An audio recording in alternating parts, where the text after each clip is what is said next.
Hi everyone, you're watching the Good Citizen Show. It's brought to you by CSR in Action and it's funded by none other than ACT Foundation, aka ACT Foundation, which is a grant-making organization established in 2016 to support non-profits in health, education, entrepreneurship, and leadership.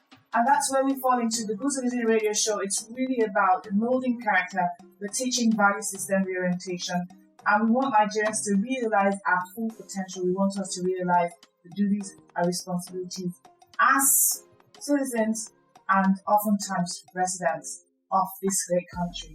Now, today we're going to be celebrating, first of all, the International Day of Biodiversity. So it's a UN day that we're celebrating for biological diversity, and it was instituted by the UN and celebrated every 22nd of May for the promotion, awareness, and increased understanding of biodiversity issues. So it falls within the UN post-2015 Sustainable Development Goals. And according to the UN Environment Programme, globally, around 25% of all animal and plant species are threatened by extinction. So this year, the International Day for Biological Diversity is targeted towards raising awareness and building momentum on the importance of biodiversity as well as global issues around biodiversity. However, this concept of biological diversity, especially amongst humans, it's very complex. And from the actions of certain humans that we see in our world, it is clear that with diversity comes many issues. There's opportunity to accommodate all these many issues. And so today, because of what we've been seeing around us, the many complaints and many tragedies, we're going to be talking about gender-based violence, especially during COVID-19, because it's perpetuated by one of our diversity as humans. Otherwise, how do you explain a situation where we have one human species continually and forcefully, inequitably oppress another? People everywhere should have confidence that their human rights cannot be infringed upon. You can't actually just live without or with fear that someone can do whatever they like to you just because of their gender. And it is our responsibility as citizens to help everyone preserve life. A report by the UN High Commission on Refugees revealed the protracted nature of gender violence amongst women, especially those residing in IDP camps. Many have tried to explain it by saying that it continues that way because, or rather, many men think that they can get away with it because they are judged based on Sharia law as opposed to the law of Nigeria. But I say that's all crock shit. Why? Because the Sharia law is open to interpretation the same way that our legal system is open to interpretation. So if you have an unconscionable person there trying to judge or rule to suit their own warped thinking, then they will take advantage of it. And so we cannot say that that's the case. I had an interesting discussion with a friend recently, and he said to me, do you know that the same Sharia law that people quote as being responsible for, a man just waking up and deciding to marry a second wife without recourse to his wife, that same Sharia law actually allows you to sign a prenuptial agreement with the man that you say you love, so that, if you want to, you can say, I don't want to marry a second wife, or you can say, if you want to marry a second wife, you have to talk to me. Okay, so we do have choices in these situations, and really, it's really sad when people take advantage of this. Now, another thing is, we recently, many of us are many of us are prolific social media users, and I'm sure that we watched or saw the post online of a man who had just brutalized his wife. And he went online and he said, "I've just beat my wife. I'm waiting for her police to come get me," something of the sort. And it was shocking that someone would do something so degrading, so animalistic, and actually have the boldness to come online to say that he'd done it. And obviously people were very upset about it. They could not believe that a sane person would do it. I mean, he's lettered. He could actually go online and type this thing out because he felt that nothing would happen. Obviously, this is something he's been doing a long time and nothing has happened. And then just imagine the impunity, though, of coming online and saying, "I have done this, let's have police come." Apparently because the wife had heard him speaking to some other lady and she'd complained about it. So he felt, how dare she? Okay, so the numbers are actually staggering, very staggering. According to the UN, 35% of women worldwide have experienced either physical or sexual violence from their partner. And globally, 7% of women have been sexually assaulted by someone other than their partner. Also, globally, as much as 38% of murders of women have been committed by people who are close to them, like their partners. And as much as 200 million women have experienced female genital mutilation, aka FGM. This issue is therefore clearly devastating for survivors. It's not something that we should allow to happen in our society, especially as citizens. And families have been known to unfortunately fail these people. Oftentimes when these situations happen, the family says, "Pray about it, manage it, you're a woman who will take you in afterwards." And I'm saying this from the woman's point of view because it's typically against women. Gender-based violence is typically against women.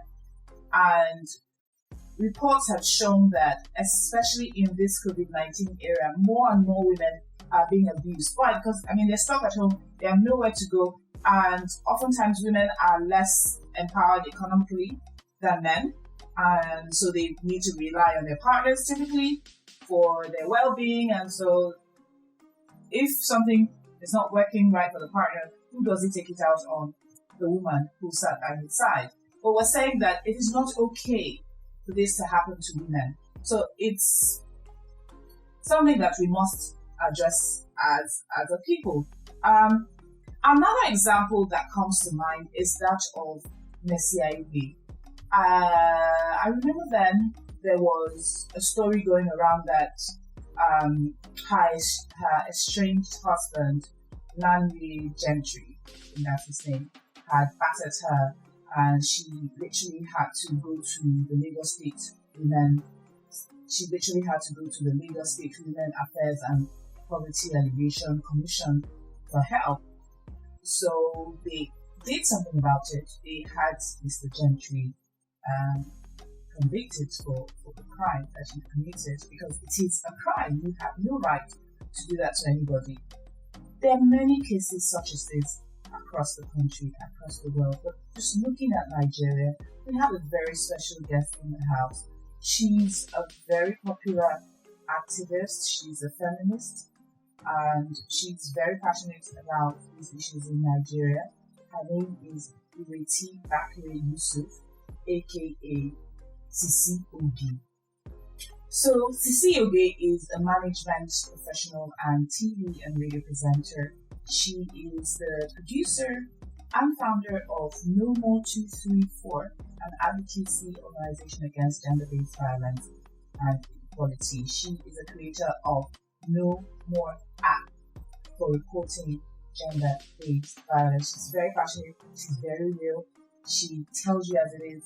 She's got no time for nonsense. And welcoming Sisi Oge to the show. Welcome, Sisi.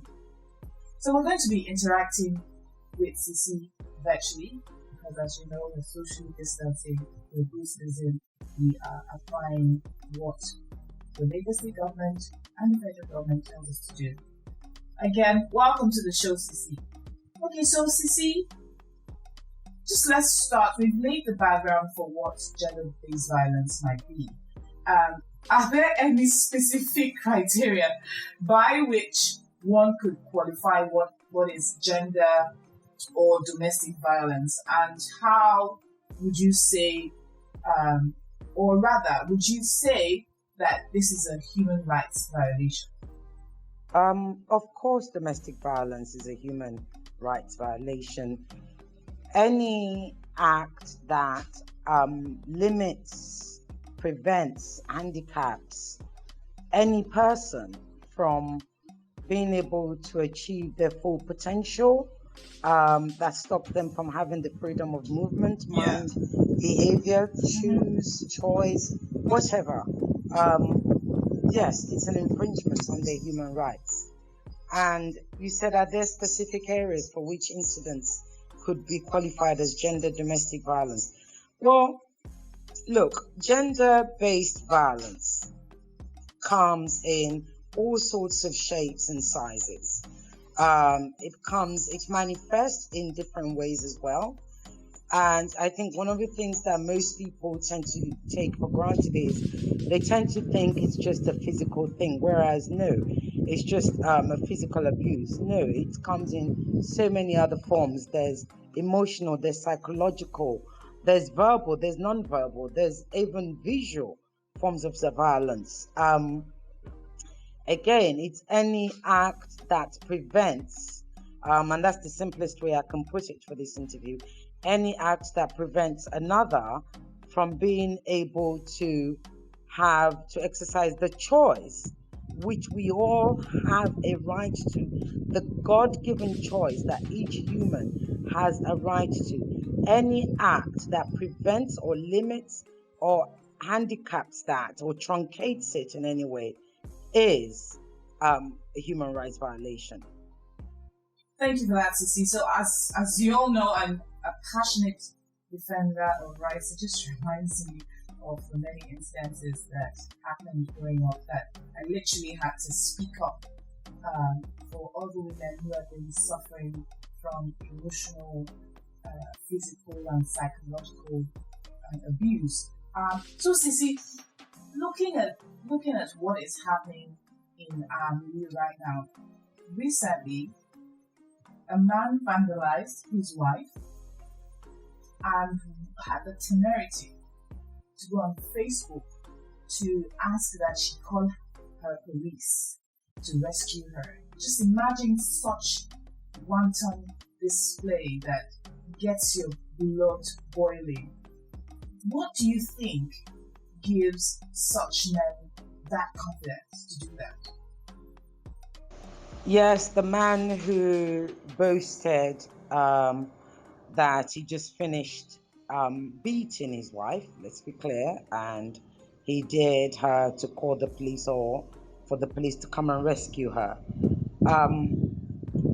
What gives him the confidence? It's the landscape of the country in which we all live and exist in. It's the wanton violence that's become normalized in Nigeria. It's the weakness of the law. It's decades of inability of the law and law enforcement to ensure those who perpetrate such crimes are properly and adequately prosecuted. It's also sort of a symbol of our culture, the culture that we have where domestic violence has been normalized. The language we use with boys and girls, even the language we use with regards to such abuse. All those things give confidence to perpetrators of abuse. The way we refer to, when a man commits these acts of violence, the way neighbors look away, the way families encourage the wife to beg or the wife to go back home, the way she doesn't get support, the fact that we don't have enough shelters, we hardly have any shelters, the fact that CSOs don't get enough government support, all of these things empower perpetrators of abuse. All of these things give them the confidence to think that it's okay, that nothing will happen to them if they were to hit a woman, their wife, or otherwise. The fact that we're still yet to actually acknowledge marital rape, date rape, all sorts, all of these things, the inability and the inadequacies of our legal apparatus, if you like, of our legal ecosystem, all of this are what empowers and gives such a beast the confidence to come and boast about his bestiality. You know, I have a big issue with this culture that you talked about, Sisi. It just feels like we live in an environment that enables and turns a blind eye to such bad behavior. Now, said man has been arrested. I wonder, do you think that his victims will get justice, or are there any viable legislations against domestic and gender-based violence in the country? Yes, there are lots of work. So it's not all doom and gloom. There are lots of CSOs, lots of women's advocacy groups who are doing fantastic work in getting either strengthening the legislations or getting new legislations brought into place, or even fighting against and stopping ridiculous legislations from coming into play. Loads and loads and loads and loads and loads of work are going into that. There are viable legislations. I mean, the thing is, look, Lagos State has done a fantastic job. Lagos State created the family court. Lagos State created the law, which goes out of my head at the moment. But Lagos State has DVRST. All of these things are important. All of these things are critical. All of, these measures, and if you like, these institutions, and if you like, these gates, these quality gates, all of them, all of these processes add to the work of CSOs and the work to actually eradicate gender-based violence from our society. The VAP Act is one that's excellent, and the VAP Act was actually put in place. It was pushed, it was work done by a group of CSOs, and it's actually been domesticated. What you also often have is you have laws which have not been domesticated, and it's up to the states, I think, to domesticate them, even though a federal has passed them. That's part of the problem that we have. But there are laws, there are legislations against gender-based violence and stuff. I mean, look, one of the things that we're trying to do is to get the law changed where when a man beats is violent towards the wife, or rapes or commits any form of GBV towards the wife, she shouldn't have to leave the house. He should be the one that's taken out of the house. But what often happens is women tend to lose their homes. They tend to lose their communities. They tend to be looking for somewhere they have to take their children with them into shelter. And like I said earlier, we don't have enough shelters. We need to change that. We need to change it so that it's not the victim, the survivor that suffers. It's the perpetrator that suffers. So all of those things need to be changed in the law. Basically, what I hear Sisi say is that there are many laws, especially federal laws, but states have to choose to domesticate those laws. So what tends to happen in our time is we leave it at federal level. When there's a problem, say, oh, the federal government, oh, the president. Meanwhile, state governors and local government chairpersons should have taken initiative and domesticated the act or law found ways of implementing it through community-based initiatives and all of that. But that typically doesn't happen. So this culture of impunity, just carries on. So basically, I agree with you. We need to change that so that it's not that we keep on crying over spilled milk. We need to change what happens. For private sector organizations, obviously, who are in the space, they can look at ways of supporting non-profits who work in this critical area. You've been watching the Good Citizen Show, and we'll be right back after the break. The Aspire Coronation Trust, ACT Foundation, is a non-profit organization established to help local, national, and regional non-profit organizations working to address the challenges and associated vulnerabilities across Africa. Our interventions are focused on 4 key areas, which are health, entrepreneurship, environment, and leadership. At ACT Foundation, we believe that together we can make a difference. So, let's come together to make the positive social impact we desire in our world.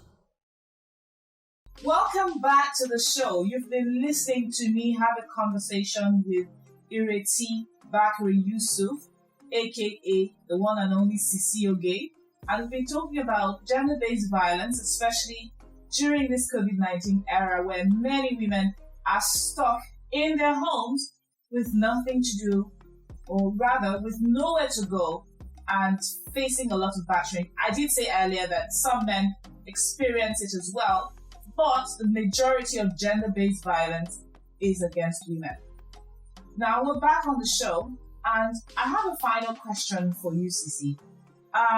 What is your take on community support for victims of gender-based violence? Do you think that the victims themselves should be able to extricate themselves from the situation, basically doing things differently? Or do you think that it should be a broader support, like from the community, from the government, or anything like that? What are your parting remarks for anyone who may be at home right now, listening, watching, and going through this situation? What can they do, and what can the wider community do?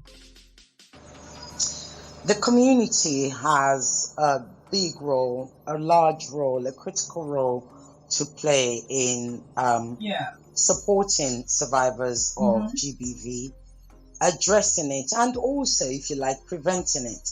I mean, who is the community? The community is us. Yes. The community is you. The community is everybody. And I think as a community, we tend to forget that when one hurts, we all hurt. That's one thing that we need to bear in mind. So whilst we're standing by and watching another person be abused and looking away, thinking because they're married, we're not going to get involved. Because they're married, we're hearing this noise, we're hearing her scream. She's in pain, she's asking for help. We see him beat her all the way where she's run onto the streets and everybody's watching. We are all responsible for that. We become part of that abuse. When you look away, when you see bad things and you look away from it, you become a part of that abuse. You become a perpetrator and a promoter of that abuse. So the community can do a great deal. The community can listen out. They can form groups. The community leaders need to be there to actually educate the community through working with CSOs, and lots of CSOs go into the community and they work with community leaders and they talk to them and educate them about the fact that language, orientation, everything, even if it's their culture, even if it was their culture before, even if it's something they thought was okay before, that it is no longer okay. That for as long as we continue to encourage, if you like, violence in our society, we are basically killing our society.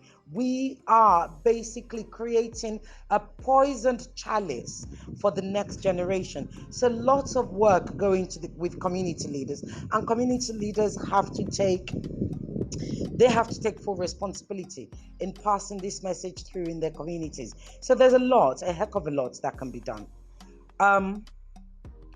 When we talk about, one of the things I hate is when people talk about the solutions need to come from the victims themselves. What exactly are you talking about? What do you mean the solution needs to come from victims?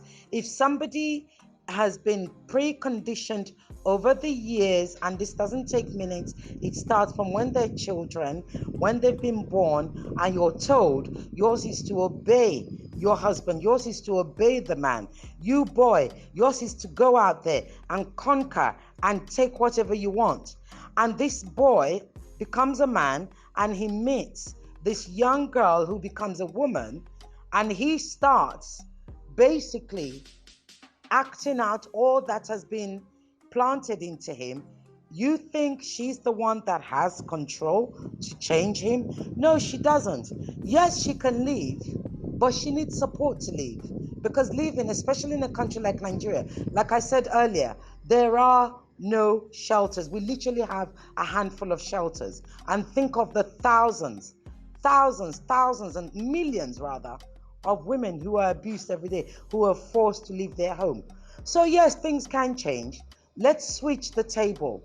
Let's switch things around. Let's get the man who is the one that's perpetrating the abuse. Let's get him who is the one that's acting out the ugliness. Let's get him out of the family home. And then you watch how things begin to change.